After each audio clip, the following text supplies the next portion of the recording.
Hey guys, what's going on? Welcome back to another episode of Nash and Arnold's. We're closing in on competition time. I'm getting excited. Training's going really well.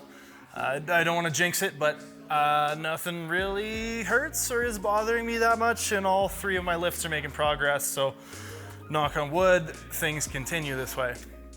Anyways, to break down today's lift, came in, did some high bar squats, and those honestly started off a little bit rough. Weren't feeling super good, weren't grooving super well. Just kind of having a bit of a tough time finding my way through those. Hit a top single at 247.5 kilos. I think that's 545 or so, just under 550. And then a triple at 232.5 kilos.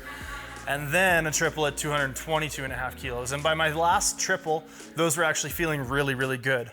So it was a matter of just kind of needing to do it to feel better. It was a lot better by the time I was done. Like I said, single wasn't great, but it moved really well. Today was probably one of the more painful sessions I've had since I've widened my stance, but still on average, really low levels of pain, really controllable, and pretty consistent throughout. And like I said, things got better by the end. Moving on from that, I went to my Incline Pinpress, and it seems like the maybe 1.5 or 2 inches higher that the pins are set than my chest. It seems to be making a pretty big difference in terms of how much weight I can move around on that movement. So I hit 150 today, or 330 pounds. And that moved really, really well. That was, I don't know if any of you guys remember from my last block, that was my max effort incline bench to the chest. So the pins, clearly a little bit stronger there, which means I'm moving a little bit more weight. Hopefully that carries over in a positive way. I hit a triple at, what would it have been? 137.5 kilos, 295. And then another triple at 130 kilos. And those all moved really well. Maybe a little on the high end RPE wise. I called my single an 8.5 or so, just because my bench tends to be a bit finicky. It either really moves or it dies. So I have to be really, really cautious with how I sort of choose the loads that I'm gonna use, because like splitting hairs to try and get the right weight on the bar, get enough stimulus without making it unrecoverable. So our question of the day today comes from Amir. Now Amir is asking me here, so he loves the channel, watches regularly, wondering if we could talk a little bit about preventing tipping forward while squatting heavy. He's fine at about 85%, but closing in on 90% plus starts to tip a little forward and kind of begin to good morning the rest of the lift. So Amir, there's a couple different ways that I would try to tackle this in an athlete. We're gonna look at it from 3 different perspectives. Number 1, in the competition movement, basically you wanna just work harder on keeping your knees forward, keeping your back tight. There are a number of cues we could give you there. Another thing that's gonna be important in terms of the competition lift is going to be regular exposure to heavier weights.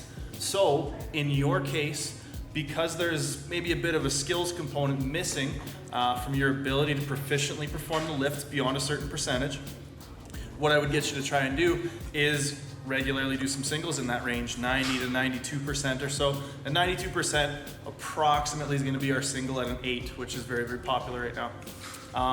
That could be a worthwhile route for you to go. The next avenue we're going to talk about is accessory movements or auxiliary movements that can help you fix the movement pattern. Again, these need to be with a relatively high amount of intensity for them to carry over properly. So somewhere in the 75 to 85% range, maybe start doing some pause squats, pin squats, or safety bar squats. Those are all movements that will really punish you if you do the fault in question, which is tipping forward. So if you tip forward on any one of those movements, it really, really hinders your ability to do them. But those movements will kind of pay off, if you will, if you do them correctly. So if you can properly avoid the fault in those movements, then they're gonna move better, you're gonna get stronger, you're gonna get better at those movements. That should help carry over as well. And the third way we'll look at it is how we program supplemental movements. In general, supplemental movements are gonna target muscle groups that might be at fault. So a couple things I would target with your supplemental movements would be quad focused work and upper back focused work. So for quad focus work, we're looking at things like leg press, front squats, lunges, step ups, anything where you're getting a good amount of quad work, quad pump if you want to call it that. And for your upper back, I would probably go with heavier, more compound rows. When I prescribe rows for people's upper back work, it generally falls into one of two categories, that being either focused on bench press carryover or squat deadlift carryover.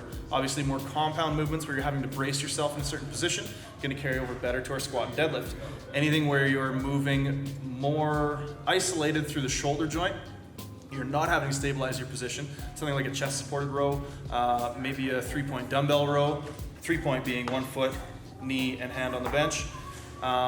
Things like that where you're more stabilized by external things are going to be a little bit better for your bench upper back. But regardless, things I would do for your supplemental movement in terms of your upper back would be probably heavy bent over rows, lever rows, pendlay rows, things like that where you're having to maintain a good position by bracing through your trunk and your posterior to hold everything in place. So hopefully that answers your questions. There's a couple different avenues you can try to attack that fault in your movement from, and hopefully those help you.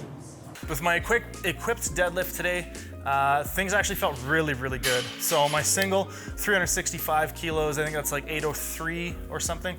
And it moved really well, probably about an opener. So I feel like as of right now, I'm pretty well back to where I was at Worlds. I'd like to take a shot at something really, really cool at the Arnold's.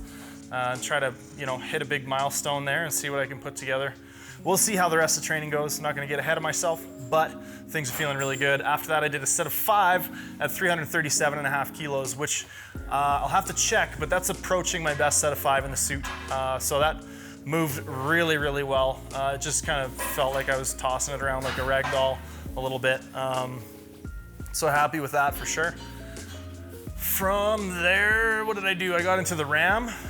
Again, really, really liking using the RAM. It seems to give a lot more carryover than a slingshot, and I like the fact that you can kind of wear it a little lower. There's a little tab you can jack it down to get even more out of it.